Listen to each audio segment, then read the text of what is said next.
Bom dia, meus amores. Então, hoje é a nossa revisão de português. Vamos fazer uma breve revisão aqui sobre o que a gente estudou para vocês poderem fazer a atividade, certo? E qualquer dúvida pode sempre me perguntar. Vocês sabem que pode cutucar a tia o tanto que vocês quiserem que a tia vai estar tirando a dúvida de vocês. Então, vamos lá.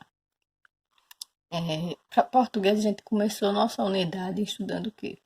Sinais de pontuação e tipos de frase. A gente estudou a frase afirmativa, é aquela frase que afirma algo e ela é finalizada com um ponto final. A frase interrogativa, que é a frase que pergunta alguma coisa e ela é finalizada com a interrogação. A frase exclamativa, que ela indica uma admiração e ela é finalizada com um ponto de exclamação. E a frase imperativa, que ela diz uma ordem ou um pedido. E ela pode ser finalizada com um ponto final ou com exclamação.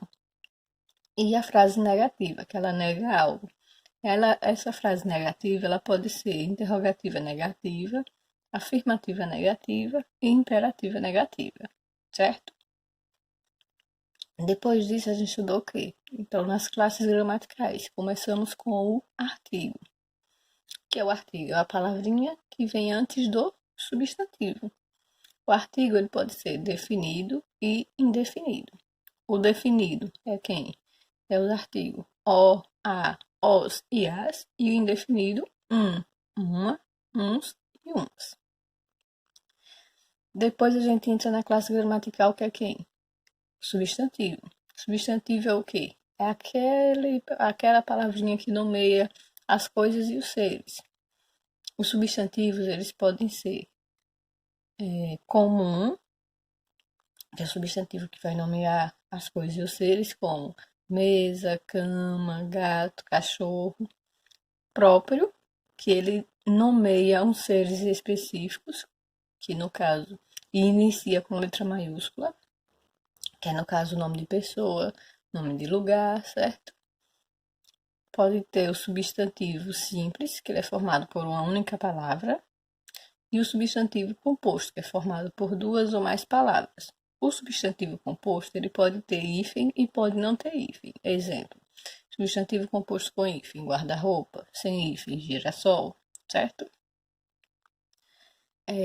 Primitivo, que é aquele que dá origem a outras palavras, como pé, cabelo, e o derivado, que ele é originado de outras palavras, como pesada, cabeleira, certo? E por fim a gente viu quem? O substantivo coletivo, que ele é uma palavrinha, é um substantivo que sempre está no singular, mas ele dá a ideia de um conjunto de coisas. Exemplo: constelação, que é o conjunto de estrelas; biblioteca, que é o conjunto de livros. Ou seja, as palavras estão no singular. Constelação está no singular, porém ela está indicando um conjunto mais de uma coisa, porque é o que? É o grupo de estrelas, certo? Depois que estudamos toda essa parte de todas essas classificações de substantivo, a gente foi para quem? Para o número do substantivo. O que é o número do substantivo? É o plural e o singular, certo? E existem as regrinhas do plural. Para cada tipo de finalização tem uma regrinha. Então vamos observar lá no livro quais foram essas regrinhas que a gente viu, certo? Depois do número, a gente viu quem? O gênero. O gênero é o quê? É o feminino e o masculino. O, existem palavras, principalmente, por exemplo, animais, que não tem um nome específico para o feminino e às vezes não tem um nome específico para o masculino. Exemplo, garça e vamos a garça. A garça não tem o masculino da garça, não tem um nome específico para o masculino.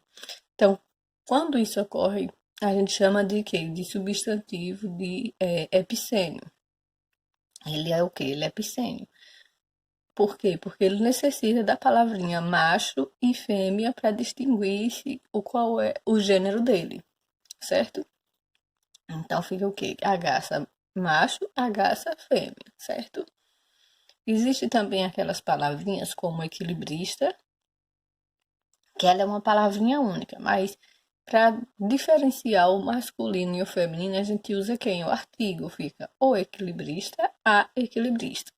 Essas palavrinhas que necessitam do artigo para diferenciar o gênero, a gente chama de comum de dois. E existem as palavras como criança, indivíduo, que nem usa o fêmea e macha, porque é só para animais, lembre que o fêmea e macha é só para animais. Não usa também o artigo para diferenciar. Ele é usado tanto para o feminino como para o masculino.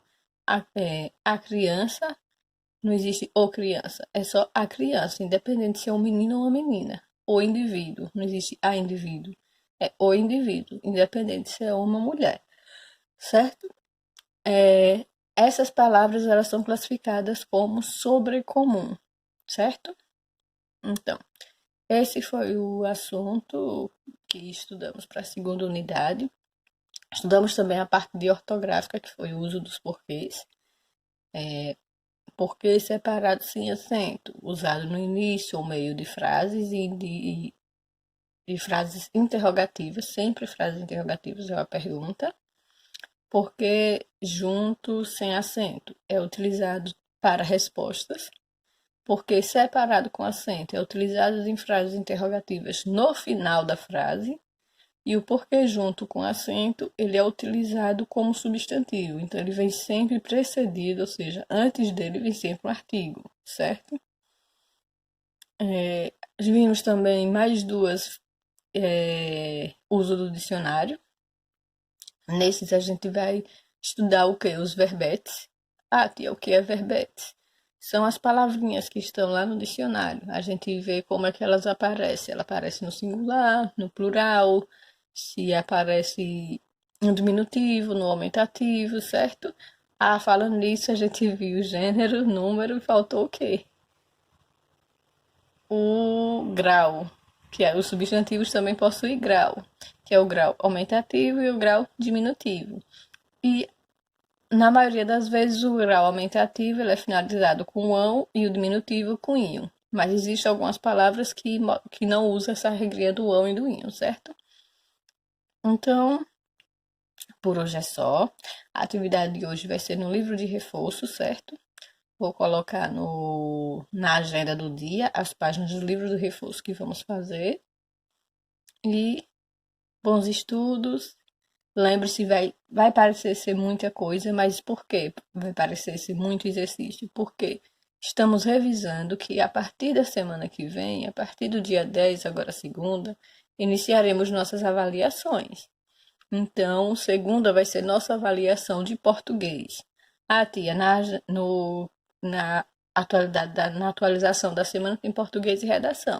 Lembre-se que redação a gente já fez, que foi o paradidático. A gente já passou, a tia passou e está lá no cronograma da tia que o paradidático seria avaliativo. A resposta daquele livro, trabalhando com a literatura, ia ser uma parte da avaliação, certo? Então, a parte de redação já fizemos. E agora vamos fazer a prova de português segunda, certo? Então, vou passar o livro de reforço para vocês estudarem as questões. Vocês vão responder e vão aproveite, responde qualquer coisa que não conseguir entender, tira a dúvida comigo. Vou querer que vocês refaçam a, a atividade de revisão na folha que eu passei essa semana passada, certo?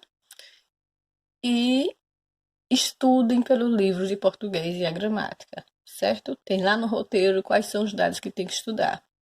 Então, segunda temos nossa prova de português. Segunda-feira já estarei explicando a nossa revisão de matemática, certo?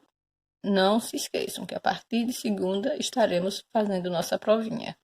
Beijo, bons estudos e tirem dúvida, viu, gente? Não fiquem acanhados. Tirem dúvida, perguntem. A hora é agora, certo? Outra coisa, as provas dessa semana vai ser tudo no Google Forms. Então, é obrigatório colocar o nome e, gente, coloquem o nome completo, certo? Uma vez respondido, não terá direito de fazer uma segunda vez. Ou seja, prestem muita atenção, porque depois que vocês responderem, não tem como refazer para consertar os erros. E sem contar que após responderem a prova, vocês já vão ter noção de quanto mais ou menos vocês tiraram, porque vai aparecer quantas questões vocês acertaram, certo?